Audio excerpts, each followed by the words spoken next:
So meantime, I'll tell you a little bit about me. My name is Anne Shadden. I am English faculty at Sac State. I am also in the educational leadership doctoral program at Sac State, and my research interest is around linguistic justice and what is this saying? Screen sharing? Oh, okay, it's fine. And impacts of linguistic justice pedagogies on student authorial identity. So full disclosure, as far as the AI stuff, I am not a tech expert at all. A lot of this is very kind of new for me, figuring it out, how to incorporate it into my instruction, getting a lot of input from students, really just kind of figuring out what I'm doing with it. So I think the goal of the discussion today is really to think about how we're all using these technologies and how we might use these technologies moving forward.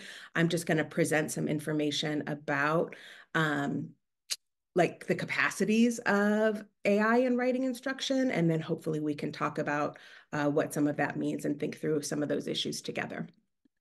So the agenda for today, welcome and introductions. I'm going to share a little bit of information about ChatGPT, which tends to be one of the AI models that most people are kind of familiar with. There are quite a few others.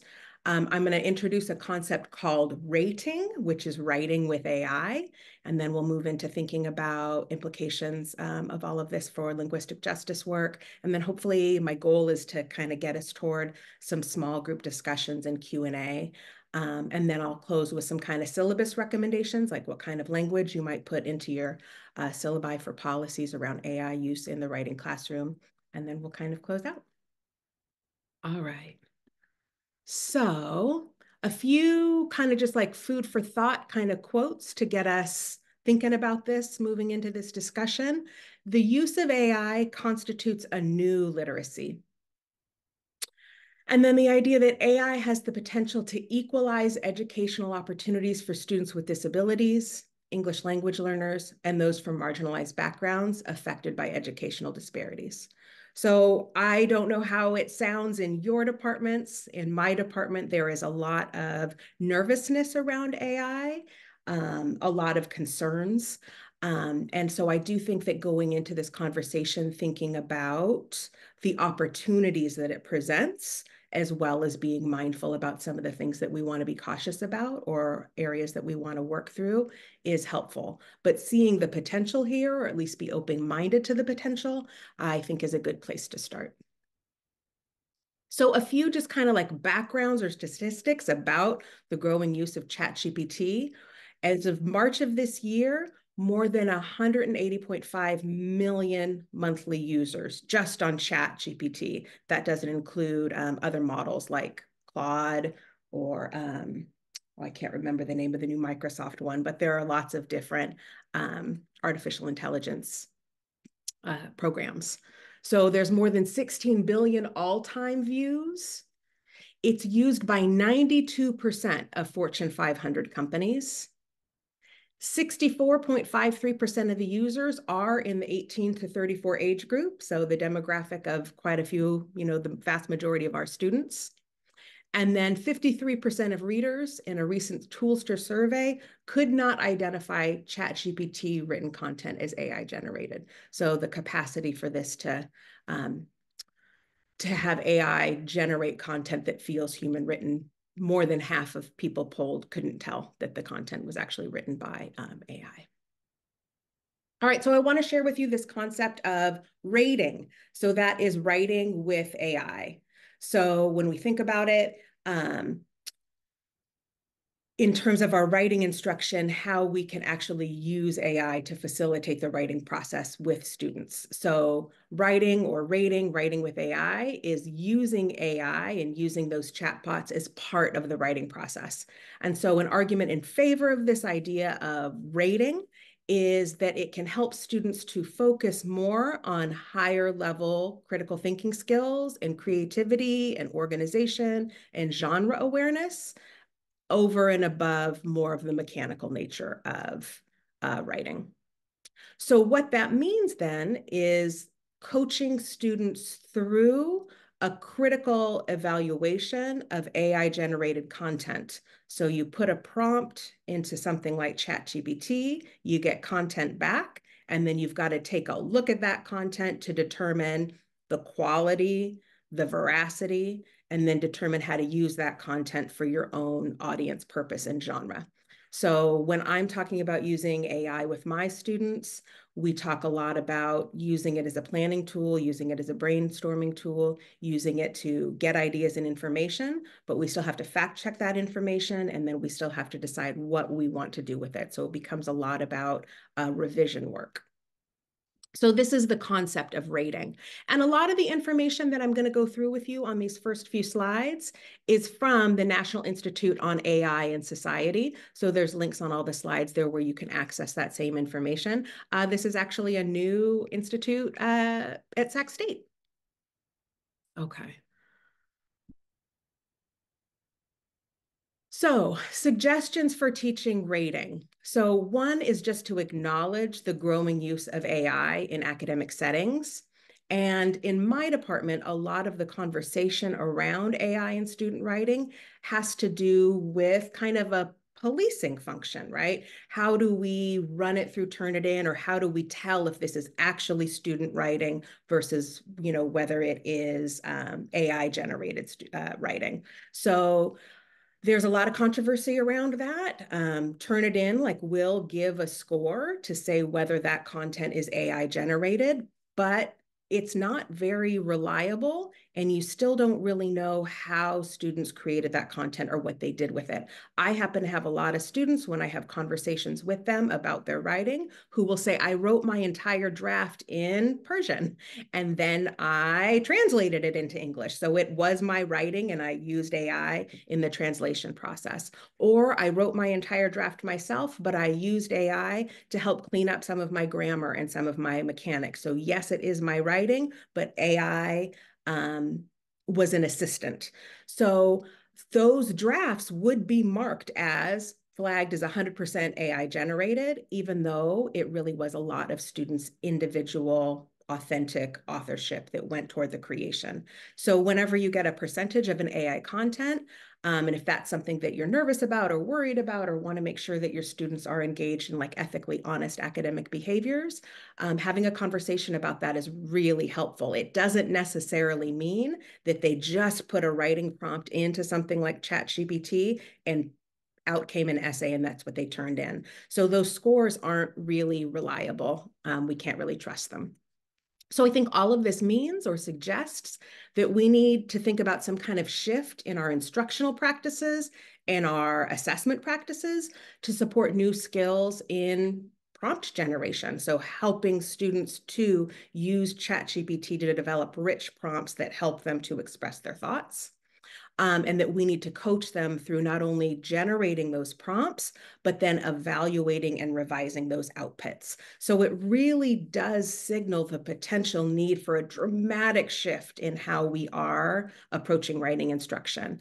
And this is something that I am very much still figuring out myself. It is not going perfectly at all this semester. I would say that for me this semester, it is the conversation with students semester about how are you using it? How is it working for you? It's also my experimenting with it to figure out how it works so that I can understand how I can help students to navigate it as well. So I'd say this is my observe and assess moment. And I'm thinking about how I'm going to apply some of my thinking about it moving forward in the fall semester. So again, some of those shifts might look like focusing on helping students to develop rich prompts rather than what would be called the lazy prompt. The lazy prompt putting in ChatGPT would be literally just the assignment question, write an essay about linguistic justice in higher education. And then you get that back and the student really hasn't engaged in the critical thinking process at all versus using AI to brainstorm topics or find sources or generate counter arguments or think about potential pieces of evidence that they might include, right? Doing kind of like research-based or brainstorming-based functions. So then we have to work to teach students and model how we critically evaluate AI-generated texts and how we can educate students on the ethical use of AI in academic work. So moving forward for me, I think that this is going to become what my class will entirely be about. How do we use AI to support our writing? And how do we do that well? And how do we do that ethically? So some of the things that AI can be used for, again, I'm not sure how much folks have kind of played around with it. A lot of it is all very new for me. This is an example of a kind of prompt that you could put into something like ChatGPT to use AI as a brainstorming partner. So I plan to write a paper on topic. The impacts of social media on students' mental health is one that my students love to go with. Could you synthesize relevant theories, identify key authors, and summarize their principal arguments for this subject? So then they're going to get a lot of rich input back that they need to think about how they might use that. So it can really, it's like a supercharged research tool with lots of information just kind of readily available for students. Now, again, the work for students then becomes not so much about engaging in research just to find sources and find information, because a lot of that is then automatically generated for them. It becomes evaluating that information, deciding which of that information feels relevant and compelling and how they want to organize it. So it's kind of just shifting the work. We could also put a prompt in that sounds like, this is my main idea, and then whatever that main idea would be. Can you generate possible objections that I might encounter and suggest ways to respond to them? So it becomes very much about brainstorming. What are potential counter arguments? A lot of times that would be work that we'd be doing in the classroom where we're working in small groups to think through these things. But students can do that work individually, independently with AI in their dorm room, in their bedrooms at 11 o'clock at night, right? That assistant is available for them at their convenience and on their timeline. AI can also serve as a feedback provider. So say you have a student submit a paper and there is a rubric that goes with it, and then they upload their paper, they upload their grading rubric and say, hey, can you give me suggestions about how I'm performing on these individual aspects of the rubric? What feedback can you give me so that I can improve my work? It can analyze the draft, like you would ask it to analyze the draft of your paper to recommend enhancement, indicate which sections require further development. I know that that's something that I'm constantly working with students about. This is such a cool idea. I'm really interested. I'd love to hear you say more. So students can get that feedback, not just from faculty and not just from peers, but they can get it from AI as well. So these are all pretty cool ways that students can use AI to actually support their writing. And I think that there are implications here, obviously, not just for making this whole process so much more efficient for students, but for faculty as well. When students have more resources to give them feedback on their writing, their final product can be that much better without as much, the labor of giving feedback is it's incredibly time and labor intensive, intellectually intensive and draining. So the more support we get with that, it makes things more manageable for students as well as for us. Of course, AI can also work as an editor. I think we all see this a lot with student papers. Can you improve this section to make it clearer and more concise, ensuring the message is effectively communicated? Can you make corrections to grammar mistakes in this text? Can you perform a detailed review of the language in this excerpt, paying attention to sentence structure, punctuation, and word selection? So sometimes I think this is where I personally get concerned about AI use in terms of specifically linguistic justice work. And so we're going to talk about some kind of, pros and cons of using AI in terms of student writing and specifically the impacts it has on student voice. So I think we have to think about not wanting student writing to all sound the same, right? Not wanting their voice to kind of be erased in the process of getting this feedback from AI. But at the same time, in my classroom, we're having a lot of conversations about, in this class, I'm not grading your work. I'm not giving letter grades to your assignments. I'm giving feedback. I see my role as a mentor and a coach. I want to help you to develop your own academic voice that feels real and true and authentic for you. But when students leave my classroom, they are going to be evaluated by all sorts of other folks with all sorts of other standards and expectations, often in very punitive ways. So while I would de-emphasize the need for this in my class, having students have access to this as a tool is really important for them. So I feel that it would be pretty hypocritical and awfully unfair for me as a relatively privileged white woman with high command of standardized English to not let students know that this exists, or to tell them that to never use this would be the way to go. There are often times where it's very important for them to have this as a tool. And what I try to emphasize is that that is their choice. They get to decide how they want to show up with language in the many different places and spaces that they practice their languaging. So I de-emphasize this aspect in my class, but I think it's really important for them to be aware of this as an option for when they want their writing to read as formal, academic, and standardized. Okay, I want to pause just for a minute to see if there's any questions about what I've covered so far, or anything that you want to ask. Let's see. Microsoft Copilot, thank you for that. Yes. I learned in process of putting guideline suggestion links how to best use AI tailored to each and every assignment. Yes, that is a good practice, right? So with every specific assignment that you provide for students, it's a moment to say, this is how we're going to use AI in this moment, in this time, for this particular task. I think it's completely appropriate sometimes to say, we are practicing a specific skill, and in this moment, using AI might not help you to develop that foundational skill. So there, and especially if we're doing that in a low stakes environment where it's not feeling really punitive, where it's just low stakes skill development, kind of, formative assessment rather than summative assessment. Share your concerns about voice. We are going to get to that. Exactly. Yes. And the concerns about standing academic. Okay, great. Okay, so all of the information that I've shared so far is all from this National Institute on AI and Society. So you can link to that there. There are lots of resources. But then as far as to help me think through what are the implications for all of this in terms of linguistic justice work, I went to ChatGPT to figure out what kinds of information I could get. So this might not be super clear to see. The font is a little bit small, but I wanted to give you access to the prompts that I use to generate the information. So I put in questions like, write an argument about how writing with AI limits student voice. Write an argument in favor of allowing students to use AI in their writing. Can AI be used to support linguistic justice in higher ed? What percentage of employers expect applicants to be able to use AI? How can AI be used to save? So I just asked lots and lots and lots of questions.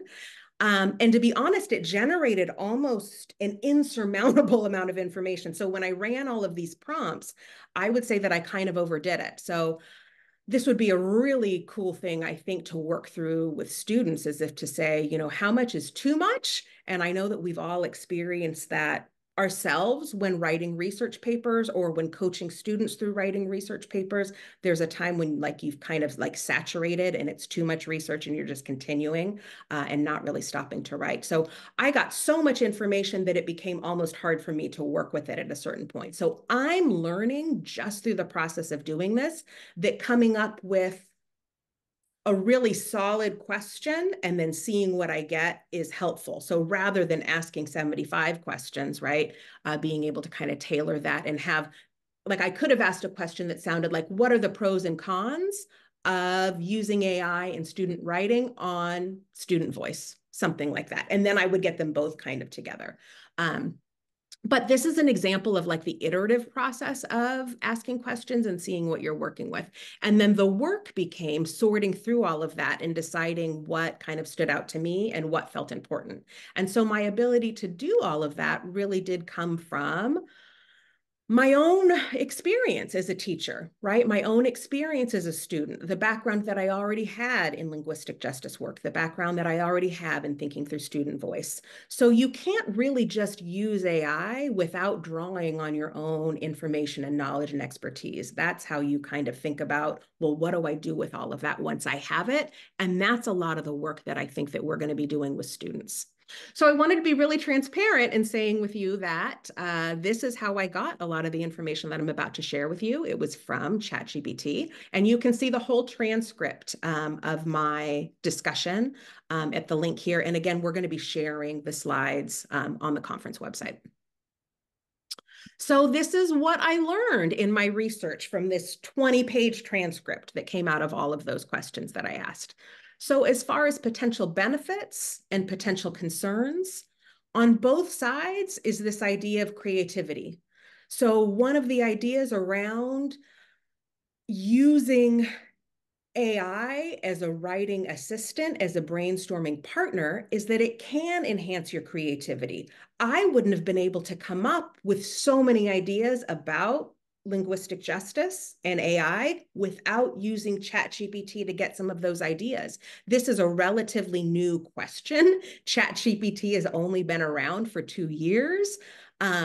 As far as like if I had relied only on peer-reviewed academic scholarship, this conversation is so emergent, it's really hard to find this research from more traditional, commonly acceptable sources. So I was able to generate a lot more information and focus much more on the higher level thinking about how do I want to put these ideas in conversation, what do I want to focus on, than the traditional like research process that we might normally think about it.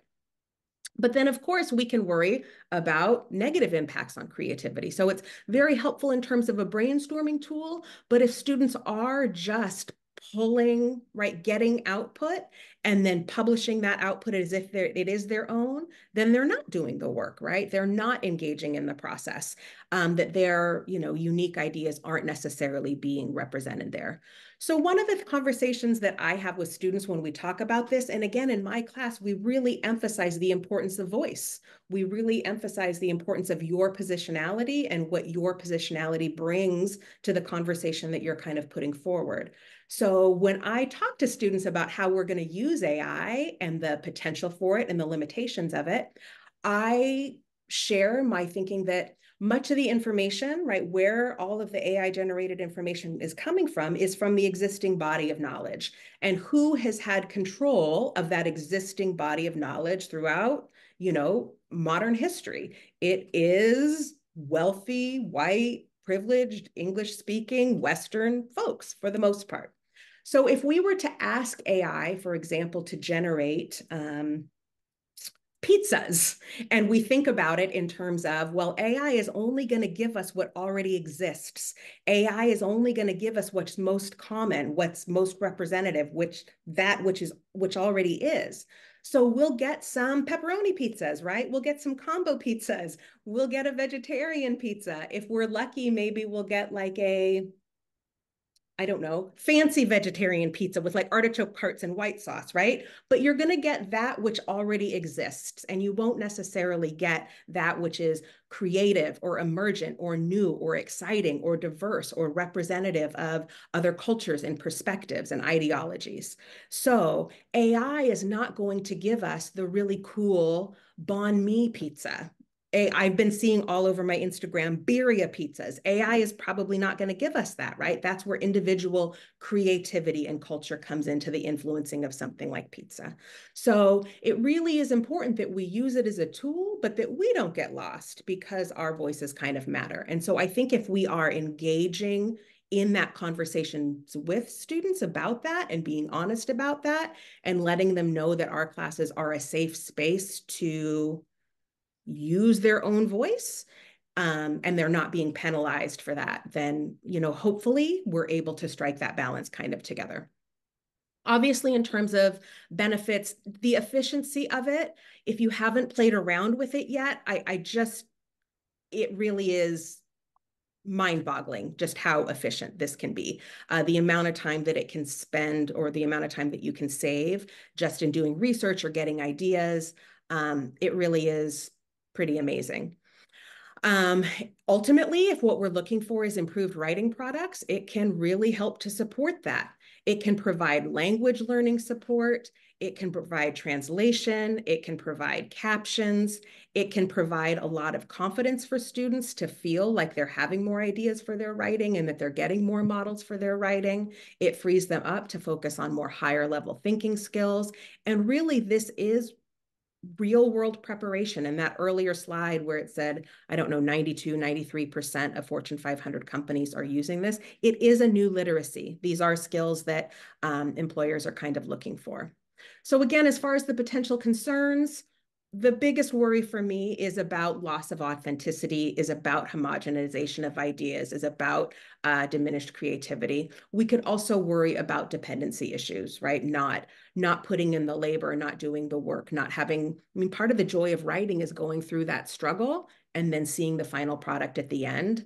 Sometimes that labor and that difficulty and overcoming that challenge is what builds confidence too, and what makes students feel like a sense of pride and ownership of their writing.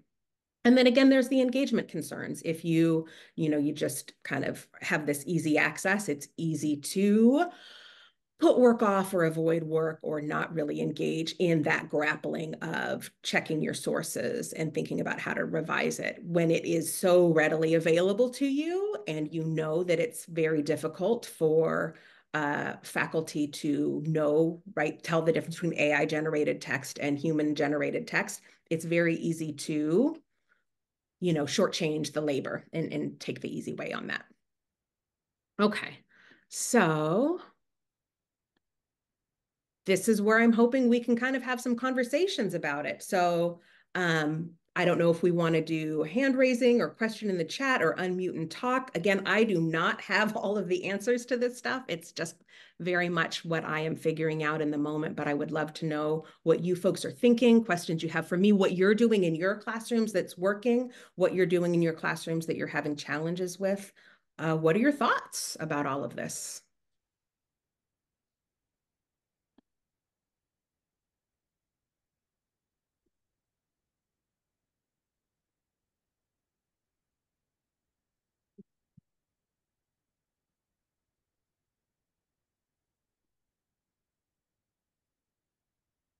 Hello, thank you for all this information. It was great. Oh, good, thanks. I think one of the things that we're struggling with in our department is their majority of the instructors are opposed to AI and it's becoming punitive and we're searching for the plagiarism, Yeah. etc. And I don't know how we can change that conversation, especially well, we're in my department, we have credit recovery students who are already struggling, but need to pass their English. Did you just call me? So, anyways, that's our Yeah, issue. no, we are definitely having those conversations in my department as well. Um, I think that part of it is just about recognizing that this is just a giant shift that's happening. So going back to that slide with like GPT statistics about how many users there are and about how fast this is growing and about how this is a new literacy, I think one of the points that like the keynote made was we used to really emphasize spelling, right, as this essential thing. And then we got spell check and our perspective had to change. Um, I just think the emergence of this technology is so we can't just ignore it. And I think the more we play around with it and see how it can support our work, right? It can be a tool of efficiency for students and it can be a tool of efficiency for faculty. So if students are getting feedback on their writing, not just from us and not just from their peers, but from AI as well, they are going to be producing better outputs. So I think that a lot of faculty resistance to this is one, just, fear of change, right? Just not really, not, just wishing, right, that it was the way it was before and just being resistant to change. But I think once you start playing around with it and once you see what a helpful resource it is, not just for students, but for you. So I think part of it is just there's a learning curve and you've got to get used to it. And so we as faculty need professional development. We need time to play around with it. We need coaching around it. So that's why I'm really glad that Sac State has this National Institute on AI and society. This is a huge learning curve kind of for all of us to figure out. But it is a tool and it is there. And the detection things that we use to try to stop students from using it, they're not reliable. So, and then, I mean, always any type of like abstinence approach, like, hey, just don't use it, it doesn't work and it's not equitable. If we really want to help students develop their writing, this is a pretty powerful tool to help with that. So, I mean, all of that to say, I don't have the answer. We're having all of the same conversations. I think in a year or two, or even sooner, I mean, it's just not something that we can ignore. This is just kind of where we're going, and we've got to figure out how to work with it, right? We can't just close our eyes and pretend it isn't happening. Okay, see a couple questions in the chat, I think, and then a hand. It takes a lot of work and learning. Yes, it is going to take time. I completely agree. Folks that think there's zero benefit to AI, and we have lots of those too. Oh, but it's going to create more equity gaps. There are ways to use it without supplanting. Oh, yes, not using it would create more equity gaps. I agree. We can also encourage our peers to realize that certain AI tools have been in place for a long time. Grammarly, Google Translate. That's true. I had a student recently show me Grammarly Plus. Part of the equity concern here, I think, is the difference between the free tools and the paid tools. So I had a student show me his use of Grammarly Plus, and some of the resources there are pretty phenomenal. Oh no, I got a thumbs down. um, it would ask like, oh, like help me think about a counter argument, or help me think about putting this in a new genre, or help me think about writing this for a different audience. And so it was really helping, like just the prompts that Grammarly Plus was giving that student was really developing, I think, some highly sophisticated rhetorical thinking, as long as we're able to explain to them that that's what's actually happening there. Like whether that student could realize that on their own, I don't really know. But with a faculty as a coach who's supporting them in that, then I think they absolutely can. Oh, it's the Zoom. I gave myself a thumbs down. Okay, got it. All right, so let's see. Is this Xavier? Yeah, what's your question? Yeah, hi. Well, it's kind of more of a comment. I took this AI workshop, an introductory one through Harvard Business Review about 6 months ago, and the presenter was touching on using it, instructors using it to build their lessons and how to find material to meet Yeah, their goals for the class. And he also briefly mentioned how students can use this, as you were saying, to help the writing and their writing projects. yeah, Now, the problem is, like most of you touched on it, the the backlash right away from admin or some people was like, "Oh, we have to catch it. It's bad." right. But I haven't taken the other workshop. This one's going to cost me money on how we have to learn first how Yeah, we can use it yeah, to build to meet our objectives and help build our class. And I think they're either will probably have to be a class more so than just a workshop yeah, for students to learn how to use this. And once we learn, we can learn also the student side. And it's not going to go away. It's being used. And even in law school, my goddaughter, she's at Berkeley where Chat GPT was invented, and instructor walked in and said, 15 of you I have to speak to because your papers were all done on Chat GPT and they were all identical. wow. So, uh, Yeah. yeah, Well, that's where I really think that one, I mean, my answer to almost everything all the time is going to be we need just more professional development. Like faculty need tools and faculty need resources. I right. am not a tech savvy person, as you can tell by my really, you know, lame use of Zoom and all of this. But once you start playing around with it there, I asked, one of the prompts that I gave was develop an icebreaker for a online conference session about linguistic justice and AI in higher ed. And it did it, right? And I didn't love it. I didn't use it, but it was really cool. So it can be an incredibly powerful, like time-saving resource for us as well. But faculty do need support to learn how to use it. And I think a lot of us default to this kind of like sage on the stage model where we're afraid to be learning alongside our students, or we're afraid to not have all the answers. So we need to start playing around with it. We need to engage in conversations with students about how they're using it. I think it's got to be a very collaborative kind of figuring it out together kind of process. Yeah, I agree. I mean, we have to learn how to use it, and then we can have teach students how to use it to build. Yeah. It's I not mean, going but to go who away. doesn't love the idea if we can figure out a way to navigate this greater efficiency without all of, to figure out how to, you know, Yeah, not lose all the creativity and not lose, right? I mean, I think that there's got to be a way for us to kind of figure that out. yeah, and I always embrace something that's going to make my job easier. Exactly. It's a win-win for everybody, right? I mean, it potentially, I don't want to be Pollyanna about it. I don't want to make it sound like there aren't concerns and challenges and things to be mindful and aware and suspect of. I think there are, right? Absolutely. But Well, a I lot of us remember are when there just wasn't trying an to internet. ignore it rather than figuring it out and working through it.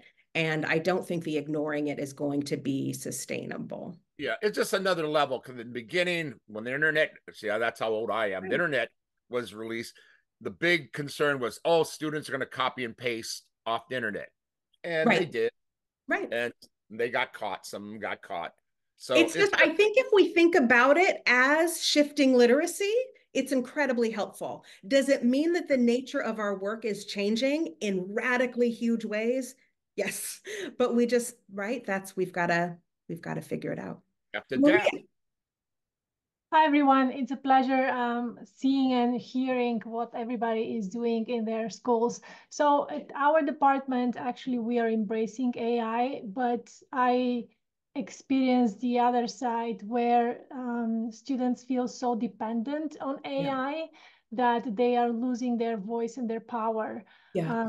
So what I'm trying now to do is more of, let's say we read an article or we read a chapter in the book, and I show my students AI generated summaries of the texts, and then we discuss what the AI was able to capture and what nuances of the text it didn't. So we Absolutely. have great conversations in this regard, but students who actually struggle with writing, they become way more dependent on AI, and I'm really worried that it's robbing them from that chance to try out something, make mistakes, and get feedback. So that's one. And another, just a quick kind of a something that I read recently. Only Microsoft Copilot has signed the FERPA. So if we are to ask our students to use AI, not all AI are equal in terms of protecting users' data. So that's something to be mindful of. Interesting. I will be very honest in saying I don't know much about any of that part of it, right? Yeah, all really valid questions and things to kind of think about.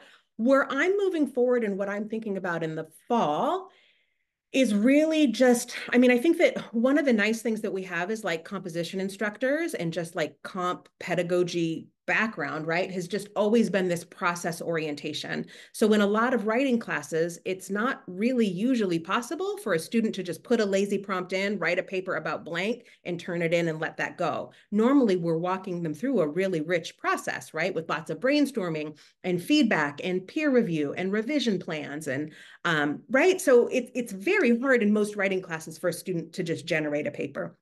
But now I want to think about how I can just intentionally walk them through AI, using AI as we do all of those same steps and processes.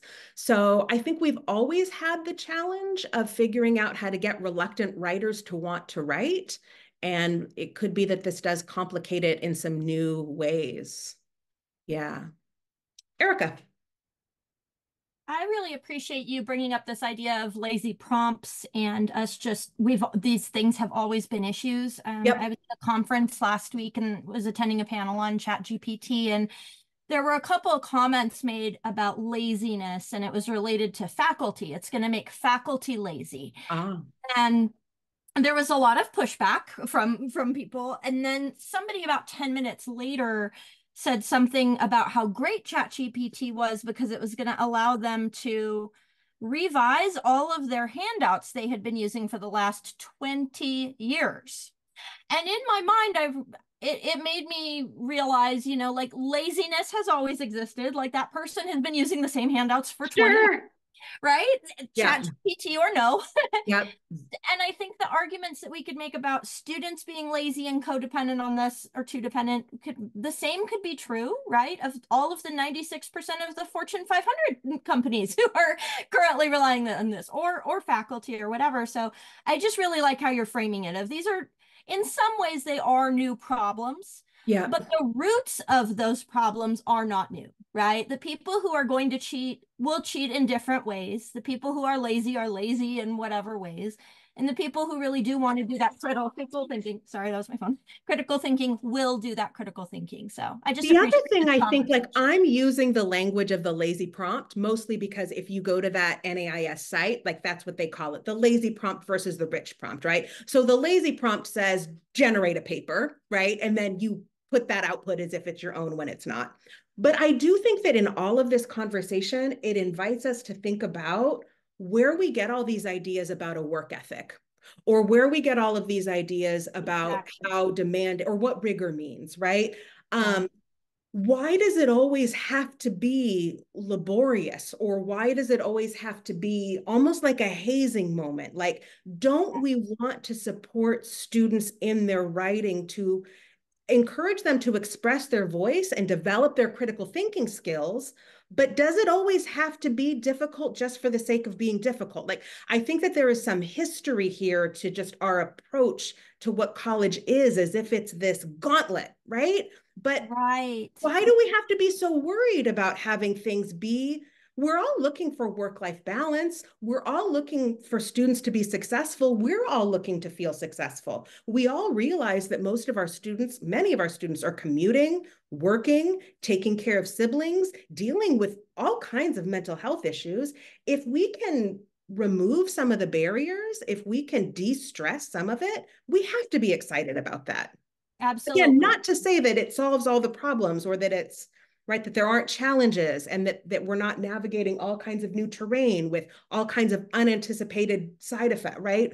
But I just don't know that it always has to be difficult for the sake of being difficult, right? I think a lot of us, it's like, well, in my day, I had to. And it's like, well, yeah. And now I was just thinking that there's some gatekeeping happening right there there of like is. when I went It's through like it's college, everything was intentionally set hard. up to decide who gets to finish successfully. Exactly. And it's a lack of flexibility to be able what that can look like. Yeah. Thank you. I really And if we're getting support as faculty, then I think that frees us up for the relationship building. That frees us up to work a little bit more with the student who is afraid to express their voice. So if we are worried about the student becoming overly dependent, how can we work with that student, right? How can we connect right. one-on-one? How can we offer that support, right? It frees us up to be more creative in developing our pedagogies to work with that. Absolutely. Thank you. Lauren? When you were talking about the work ethic and the difficult, it just resonated. So I use AI daily. Yeah. I'm our faculty PD and distance ed coordinator. And so I'm vacillating between creating professional development for faculty, for classified, for this, that, whatever you Yeah. name it. It's constant. And I'm still in the classroom. I still teach English. I still teach literature a little. And, I said the other day, I said we're doing a one college book read. And I said, so for these chapters, I took notes as I was reading what I wanted to have facilitate the conversation around. I put all my notes in a Word doc and I threw it all into GPT slides. Yep. And I asked it for a slideshow. And, there was pearl clutching. And I said, I don't need to produce fancy slideshows to be good at my job. That's right. I don't want to spend the time on fonts. I don't want to spend the time on images. I want to talk to you about this book. But the slides just help us sort of pace and give you, whatever. So I said, why would I waste? And it is a waste of time on that. I said, why would I go, it was still my ideas. Yep. They were still my questions. I still read the book and I'm still present and talking with all of you. But I really don't want to measure if I don't teach design. I've never taken design, but there's still that minority, and they're looking at me like, you cheated. And I'm like, Right. okay, high five. Like, I don't care if you think I cheated. I'd rather do way more other things or go grade my students' papers I think that if than do more that. of us experiment with it and see the benefits of it, right? I mean, because the truth is, you were only able to do that, though, because you brought expertise, you brought experience, you brought background, you brought discernment, you brought judgment. So those are the things that we need to be working to teach students, those higher Exactly. level critical thinking skills. So I think it means just a lot of modeling that, doing it together. I mean, it's going to require a lot of vulnerability from a lot of us to just be comfortable being transparent about this stuff. No, 100%. It's the Absolutely. yeah, my students they'll put their outlines in Chat GPT. They'll Uh-huh. create them on their own. And I'll say, ask it to reorganize it. Let's get 3 Yes. different versions. Yes. And then we stop and we talk about how the rhetorical situation is shifting in each outline. And I'm like, Yes. it's their ideas, it's their thoughts, but let's look at different, I don't want them to create 3 different outlines on their own. That's a waste of time. Yeah. But it gets us to a different conversation. So Absolutely. yeah, I'm with you. Okay, cool. I see so many things here in the chat, so I want to scroll that real quick, and then I just have a couple other things to kind of share before we wrap up. I think the idea is that struggle is learning, and there's something to do that with that, right? I mean, I don't disagree. I talk about with students all the time the idea of productive struggle. If you're not outside of your comfort zone, you're not probably learning, right? But I think that like zone of proximal development, the amount of struggle, right, it depends on how much struggle and where the struggle is at. How are we using struggle productively is, I think, an important idea. Work-life balance, absolutely. Yep, yeah. Bottom line, then we need to become proficient in using it. Yeah, we need to be experimenting 100%. Okay, cool. All right, what do we have left here? Okay, I wanted to share with you just because, I mean, I think that we do need to think about what our syllabus language is going to potentially sound like. So this is again from NAIS. So it says, I strongly encourage the following uses of AI-powered chatbots to help you succeed: as an aggregator of information, a supercharged web search, as a coach or a tutor, to explain a concept, give examples, test knowledge. The ways this can be used in other disciplines outside of writing, by the way, is really very cool. And one thing we haven't really talked about yet is that us as writing coaches and mentors, we do get tired, we do get burnt out, we do get crabby, we do get frustrated, right? On my best day, I'm none of those things. Am I sometimes all of those things? Yes. So AI never gets tired. AI never gets frustrated. AI never makes you feel like that was a bad question or you weren't listening or you should know better. It will be unlimitedly patient with you, right? So AI as a coach or a tutor to explain a challenging concept is pretty amazing. So it can be a brainstorming partner, it can be a feedback provider, it can be an editor. And those are skills, even though we might de-emphasize them in many of our writing classes as practitioners of linguistic justice, having students be able to use it for that, it can be very empowering for them. Even as we communicate to them that their own voice matters, they need to be able to choose how they want to present. But then we also want to talk about in the syllabus, like what's appropriate use and what's maybe problematic use. So I would say that using AI without meaningful personal input and presenting the output as your own original work, it's unethical. So you won't earn a passing grade by doing that in my course. And then this is the important thing that a lot of people don't realize. Any content produced with AI assistance is your responsibility. You need to check every fact and reference and edit all outputs. So all AI large language models, 3 to 8% of that input or those outputs are hallucinations. Information output by AI that reads with high confidence, that presents itself as fact and truth, that is not, right? It's just utterly nonsense. So students need to be aware of that. So whatever information they're getting, they need to be kind of fact checking, and ultimately it's their responsibility. And then again, these models often just represent or reproduce the dominant discourse and the dominant narrative. So we need to be mindful about that. So my closing thoughts would just be, I used my knowledge and my experience as a teacher and a student to guide my prompt creation and to assess and revise the AI generated output. I think that moving forward, this is what we want to, these are the skills we want to be thinking about helping students to develop. And ultimately, like I see my role with students as a coach and a mentor. I am on their side. I am their advocate. I want them to be successful. Anytime I'm in a moment where I feel like I'm trying to police their behaviors or regulate what, that's not the space that I want to occupy. That's not the relationship that I want to cultivate. So, I want to help students learn how to use these technologies to their advantage. So I think we really need to figure out how to move away from this just preventative, don't do it, you may not, if I catch you, consequence driven approach. It's just not going to work, and it's not really realistic. And I don't think that those are the types of relationships that foster good student learning. So I really appreciate your time. We can keep talking for like the 2 minutes we have left. If anyone has like a final question, I am still figuring out all of this. If any of you want to share resources or, connect with me in any way, my email address is right there. I'll check the chat one more time. Cool. Thank you so much. Oh, in case you haven't seen it, Khan is now offering AI-informed online tutoring for teachers. Very cool. I just signed up for like is it a Q, ACUE training about AI stuff that my college is paying for. So I'm excited to learn more about it. It's definitely just ongoing work in progress, lots to learn, lots to experiment with. It was so nice to spend time with you all today. Enjoy the rest of the conference. Thank you. This is really great. Thank you so much. I'll post the slides to the conference website so you can link to all of that stuff. Lots of good resources on the NAIS site. Great. Thank you so much. Yeah, have a great afternoon.